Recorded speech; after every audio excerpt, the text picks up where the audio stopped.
Hi, it's Lou Theodore and it's day 86 of 100 videos in 100 days and sorry, a bit of a croaky throat today. Wanted to talk to you about meditation. So meditation is something I've always been really intrigued by and actually pretty attracted to. If you watched yesterday's video, you know that at times I've got a pretty busy, loud, racing, insistent mind with a lot of thoughts running through it. So obviously meditation has always seemed like the perfect antidote to that.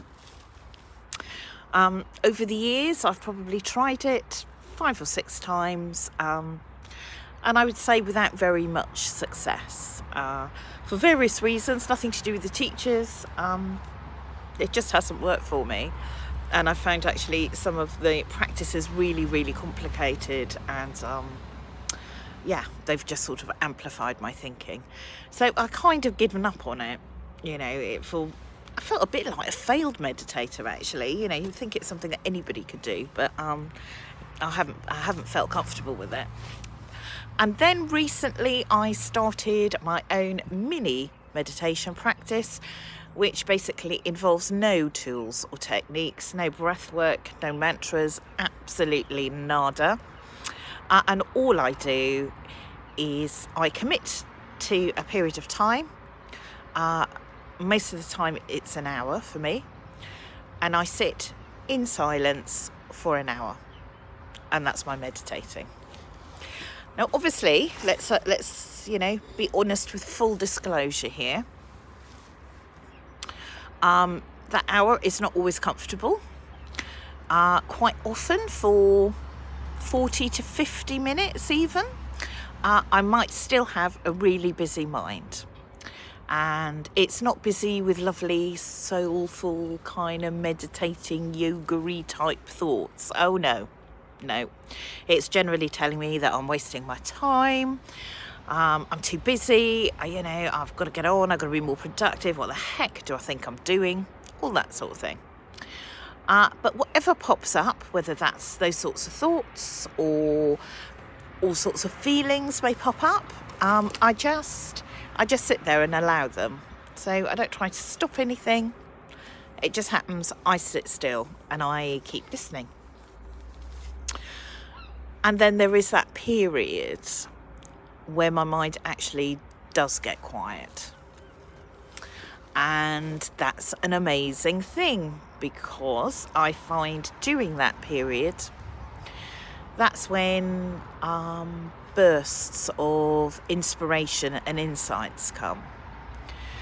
So quite often when I start my hour's meditation, I might have something on my mind. I might even have a question I want to ask. I might be feeling stuck with something. I might be feeling, stuck with something, looking for an answer, just feeling disgruntled, not quite sure which way to go, any of those things. And I find the answers do come in that quiet period. And they sort of bubble up in a way that is not like a busy mind answer. You know, when you're kind of busy trying to work something out, rationalize something, analyze something, it always feels like it is totally in your head. But the answers and the inspiration that pop up after the meditation are very much more grounded in your body. You know, it's a bit like when you're in the shower and you may have had a problem or whatever, but you've put that aside, you're in the shower, getting ready for your day, and suddenly an idea from nowhere seems to appear. And again, it's that same sort of thing in meditation. When my mind is quiet, suddenly something arises. I say suddenly, it's not always dramatic. It can be quite quiet, but it does arise. And again, it's a physical sensation in my body rather than in my head. And why is that so useful? Well, for me, it's been really useful because it stopped me seeking answers outside of myself all the time.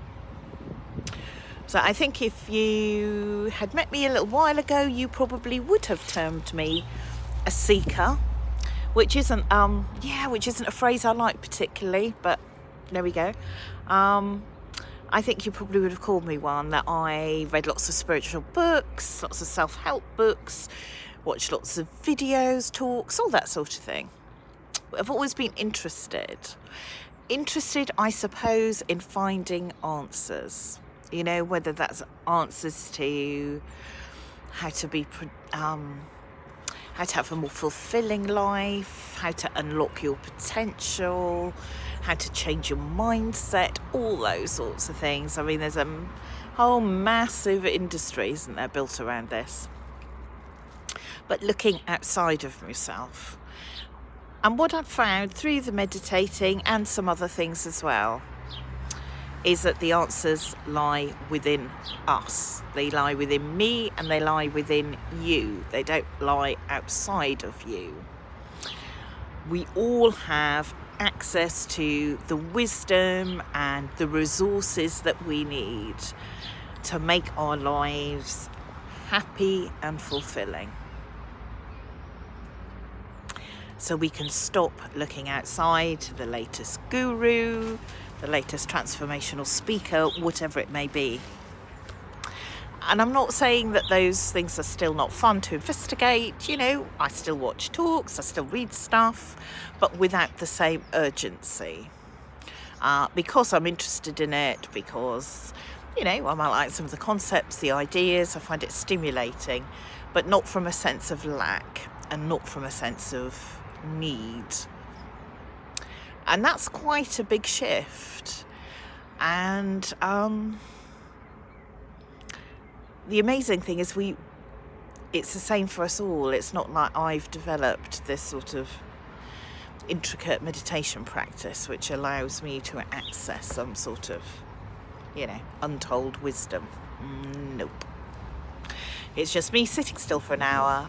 My mind gets a bit quieter, and that's when the new ideas, the fresh insights, the inspiration pops up. And we can all do that. And sometimes you don't need to meditate.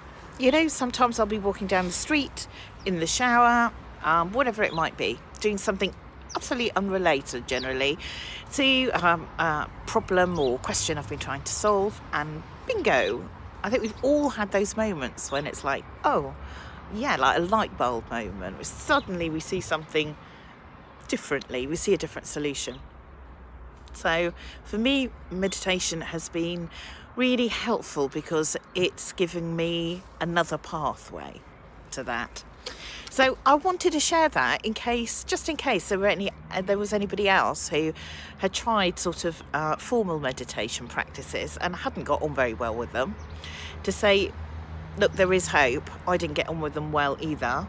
And that's not to say they're not valuable and amazing. I'm sure they are. I just couldn't access that. But you can just do the sitting, and that does good stuff too. So that's what I wanted to share on day 86. We've got some late afternoon, early evening sun here, so I'm going to go out for a walk. So I hope you're all having a lovely day, and I'll speak to you tomorrow.